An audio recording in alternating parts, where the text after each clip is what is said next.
RCR or Robinson rate is going up lately because of a certain news and some speculations, no? I think RCR is the best performing rate right now in 2025. And pansin ko ano rin siya no, heavily promoted siya ng parang Call Financial no. Siya yung fini-feature lagi na rate or best rate pick for 2025. Kasi gumagawa siya ng aggressive infusion recently. So last year ang dami niyang mall na na-infuse. And then this year, mag-infuse ulit siya ng additional mall. So nagiging or nagkakaroon ng diversification sa kanyang asset mix. Hindi na lang siya basta office leasing. And bukod doon is may rin siya diversification when it comes to location. Kasi yung mga malls na in-infuse niya situated in different parts of the country. Actually, yung ibang rate, ganun din yung ginagawa, no? Lately. So, A-rate, ganun din nata, mag-infuse din siya ng madaming mall. Maraming years. M-rate, nang-start na rin siyang mag-infuse ng mga mall. FLI, may infuse ata siyang isa, pero I'm not sure kung makatulong yun sa kanyang overall portfolio and eventually ng kanyang performance ng kanyang dividend rate na pababa ng pababa. And then you have V-rate na talagang puro mall yung yung kanyang asset. So as of today, RCR is trading above its IPO. Madaming rate nagte-trade below their IPO. I think M-rate is still trading below the IPO. And yung dalawa, no, FLI tsaka DDMPR trading below the IPO price. Pero, eto malupit dyan kasi nagkakaroon tayo ng speculation na ipapasok daw siya or possible daw siyang may pasok sa main index, no, PSEI. Kaya ganoon din, no, meron siyang halong speculation na pag pinasok to, pag na-include siya sa main index, pitikin, no, additional liquidity. So lahat ng fund manager na bumibili ng funds tracking the PSEI, wala na silang choice kundi mabili to, 'di ba? Pero may bagong opinion diyan, mamaya sabihin ko.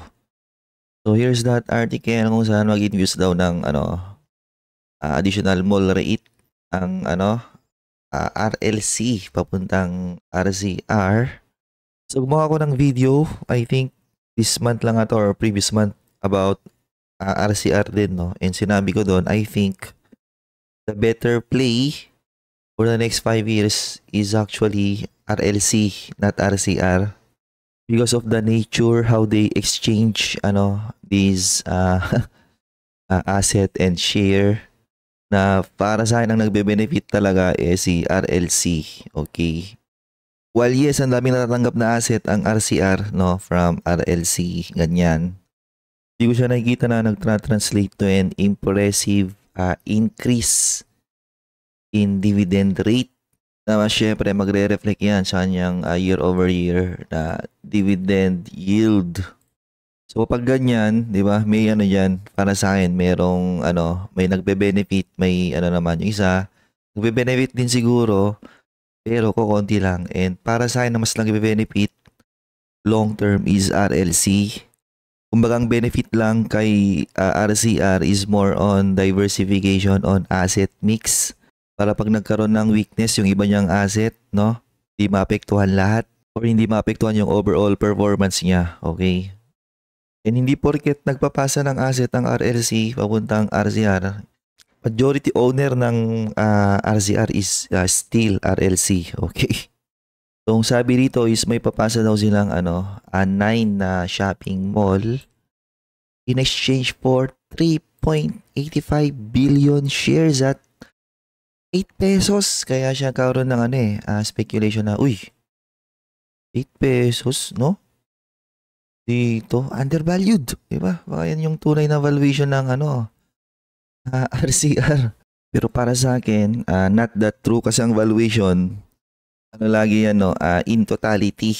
Yung value ng existing tsaka yung madadagdag na asset. Hindi lang yung ano, yung bagong ipapasa na asset.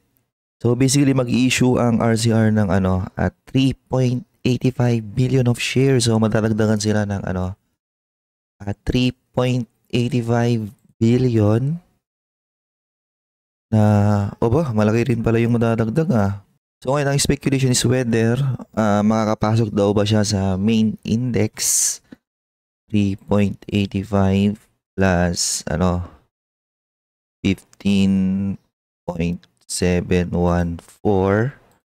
And then assuming by the end of this year magte-trade pa rin siya around 7.3 or current price, ang kanyang magiging market value by the end of the year is 142 billion. Ngayon kapag kinompare mo yan sa A-REIT, kasi si A-REIT nakapasok na yan, di ba? Nasa main index siya. A-REIT nakapasok yun sa main index and ang market cap niya is 130 billion. So yes, kung market cap lang yung usapan, pwede siyang pumasok, di ba? Pwede niyang i-replace si A-REIT or pwede siyang mag-replace ng a different stock out there na mas mababa yung market value and mahina yung earnings potential.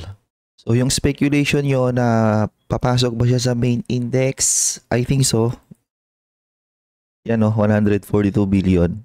Ang question na lang dyan is sino yung papalitan niya, diba? And dahil papasok siya, ang tanong, pipitikin ba siya? I don't think so. Okay? Kasi hindi lahat ng ipinapasok sa main index pipitikin, di ba? Nakadepende yan on certain factor.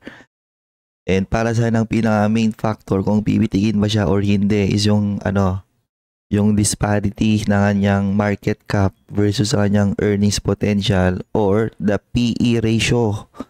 Pag masyadong mababa yung kanyang PE ratio and ipinasok siya on the main index, mababa na yung PE ratio niya, mababa pa or hindi pa ganoon kataasan yung kanyang market cap, yun yung mabibigyan ng liquidity. So yun yung mapipitikin, di ba? You look at China Bank. Nung pinasok si China Bank, baba ng PE ratio nun Ang patunay dyan si A-REIT. Ayan di ba? Ipinasok to pinitik ba ng malala yung kanyang stock price? Hindi Yes, nagkaroon siya ng appreciation pero in the succeeding months, wala din, Hindi siya ganong, kung dito mo siya susukatin, from its previous top, bago siya ipasok sa main index, lang yan, 5% lang. So, ba't ganon? Kasi nung ipinasok si A-REIT, malaki na siyang business, di ba? Di na yan makapag-attract ng additional liquidity. Okay. So, ang current PE ratio na ito ngayon, 7.3, 130.8 divided by 7.3. Ayun di ba? Almost 18 na PE ratio.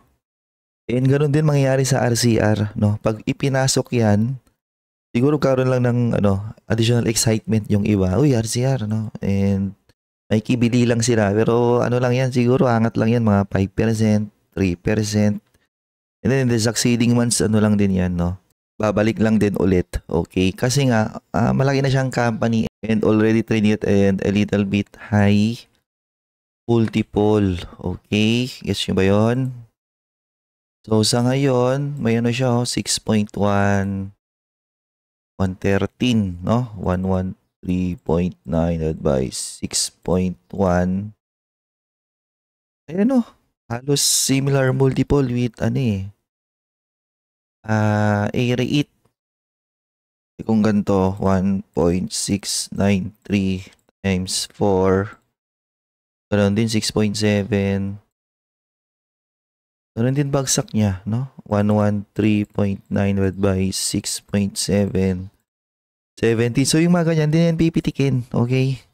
Parang ganoon lang din yan, mga 5%. And a big part of that 5%, mga na-excite lang na mga retail na binay up yung stock. And lastly, alam nyo ba na kapag ipinasok ang RCR sa main index. Alam nyo ba na hindi pala. Based on my personal opinion, kapag ipinasok ang RCR sa main index and nandun din si A-rate, papangit ang growth outlook ng PSEI.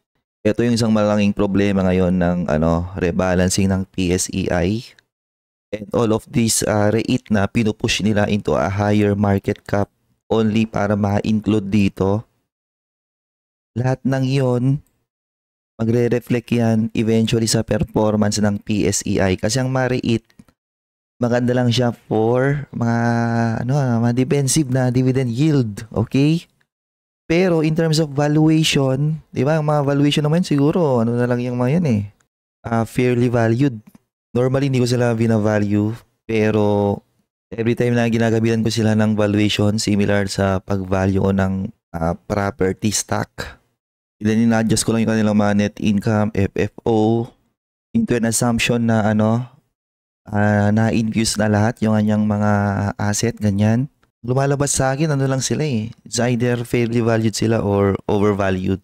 Ibig sabihin, based on my personal opinion, kapag dinalagdagan mo ng madaming rate itong main index, naapektuhan yung kanyang current valuation and growth prospect. Therefore, yung tendency niya na gumawa ng rally without factoring premium multiple, kapag kunyari maganda yung economy, wala talaga, hindi mo talaga siya makikita. Kumbaga nababawasan yung upside potential ng PSEI. Na para sa akin, in fact, dapat di sila naglalagay ng rate dyan sa main index eh. So etong PSEI, di ba? Kung ano may magiging performance nito moving forward is only a reflection ng kanyang yung basket of stock under PSEI, which is tong mga to. Na nandyan na nga si A-rate, no? Dadagdag mo ba si another rate? Dalawa na sila dyan. Na syempre, papatalo ba ang M-rate?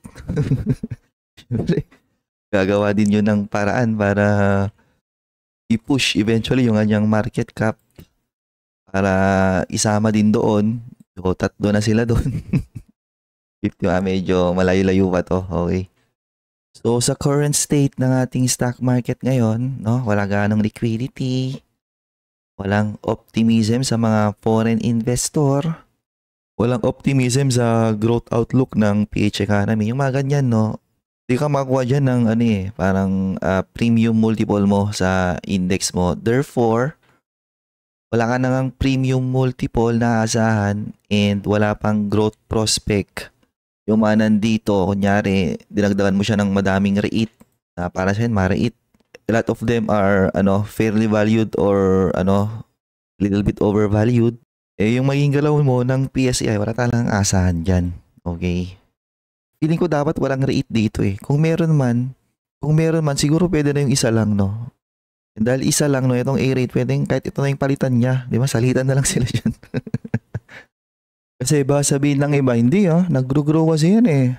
Ayun from 5.58, hindi nag-grow kasi nga mga additional revenues and profit ini-infuse nila na asset, na yung mga asset na yon may kapalit yun na additional shares outstanding. Okay? And if you want more of my personal analysis of different stocks and my monthly discussion of my personal dividend retirement portfolio, check the pinned comment.